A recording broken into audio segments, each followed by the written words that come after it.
Bonjour, quatrième vidéo sur le sommeil. Il y a de quoi faire avec le sommeil, eh oui. Donc, vous savez que j'ai dit que pour ne pas être malade, il faut être en bonne santé. Et non, ce n'est pas une lapalissade, une vérité de la palisse. Si vous êtes en bonne santé, physique, émotionnelle, mentale, il n'y a pas de raison que vous tombiez malade, en fait. On tombe malade parce qu'il y a quelque chose dans notre vie qui ne fonctionne pas comme il faut. Donc, c'est souvent au niveau existentiel ou émotionnel. Là, nous faisons une quatrième vidéo sur le sommeil. Je suis Jérôme Huvet, je suis thérapeute holistique et je vous fais cette vidéo aujourd'hui depuis mon lieu de stage d'été en Ardèche. Je vais vous faire découvrir quelques instants le panorama merveilleux avant de vous parler d'une chose à mettre en place pour que votre sommeil s'améliore durablement. Alors, regardez ça. Vous pouvez entendre les petits oiseaux derrière. Donc c'est un endroit merveilleux pour se ressourcer après une année de travail. Fin juin. Et ici, on se lève avec le jour. Et oui, parce qu'on peut s'héberger dans des tentes, dans des tipis, dans des chambres aussi. Mais on essaye de se rythmer avec la lumière. Et voilà le point que je voulais aborder dans cette vidéo par rapport au sommeil. Eh bien, c'est que notre corps est très bien fait et il a prévu de s'organiser en fonction du reste de la nature. Chose que l'humain, de temps en temps, oublie de faire et il croit qu'il peut vivre la nuit et dormir le jour ou se coucher des heures après que le soleil se soit couché, se lever alors que le soleil n'est pas encore levé. Mais ça ne fonctionne pas comme ça, les amis, parce qu'il y a donc deux hormones que vous devez connaître qui sont sécrétées en fonction de la luminosité. Et donc l'une d'elles, c'est la mélatonine. La mélatonine, on a découvert, mais il n'y avait pas besoin d'attendre de la découvrir pour savoir que c'était judicieux de se coucher quand le soleil tombait. Mais donc cette hormone est sécrétée quand la lumière tombe, quand le jour commence à décroître, quand la luminosité diminue.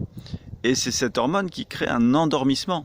Si vous n'avez pas cette hormone, ne comptez pas pouvoir dormir. Elle ralentit les fonctions cérébrales dans les organes, etc.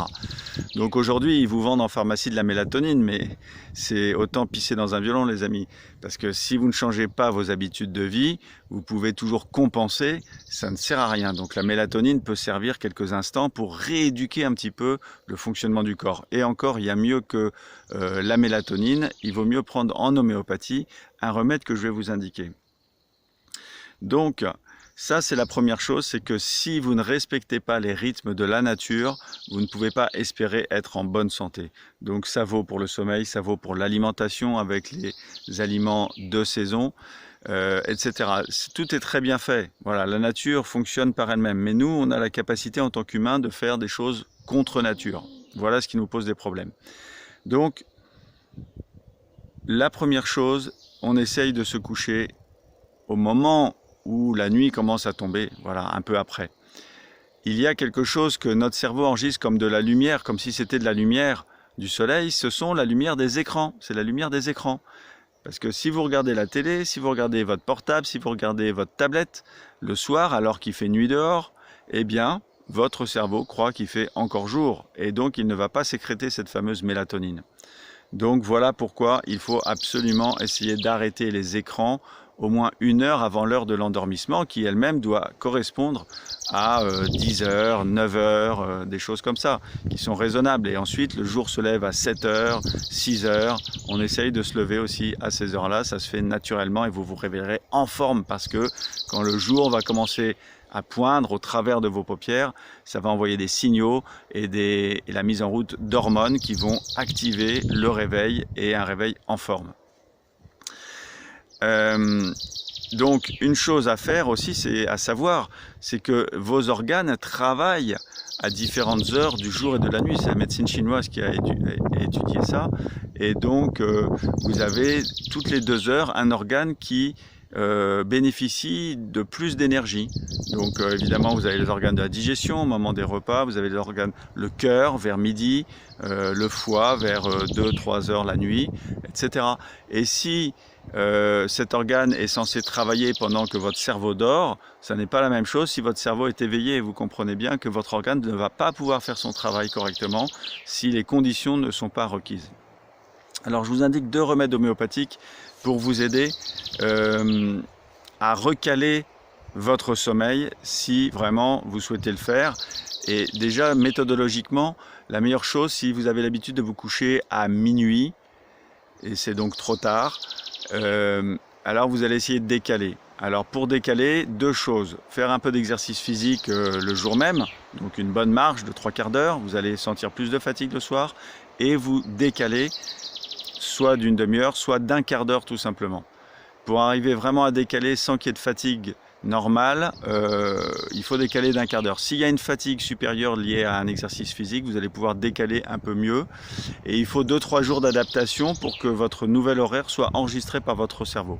Sachez que quand vous décalez dans l'autre sens, c'est-à-dire en vous couchant plus tard, style vous vous couchez à 1 heure du matin, le lendemain, votre cerveau va avoir du mal à s'endormir à minuit. Il va vouloir s'endormir à 1 heure du matin. Et donc ça, c'est vraiment délétère et contre-productif pour avoir un sommeil de qualité. Donc n'oubliez pas que si vous dormez à des heures qui sont décalées par rapport à la lumière, votre sommeil ne sera pas de bonne qualité. C'est pas parce que vous allez vous coucher à minuit et vous lever à 10 heures que vous allez avoir la même qualité que si vous vous couchez à 9 heures et que vous vous réveillez à 7 heures du matin. Ça ne donnera pas du tout le même résultat. Alors sachez-le bien, et tout ça, ça vaut aussi pour tout ce qui est douleur, rhumatisme inflammatoire, toute la santé.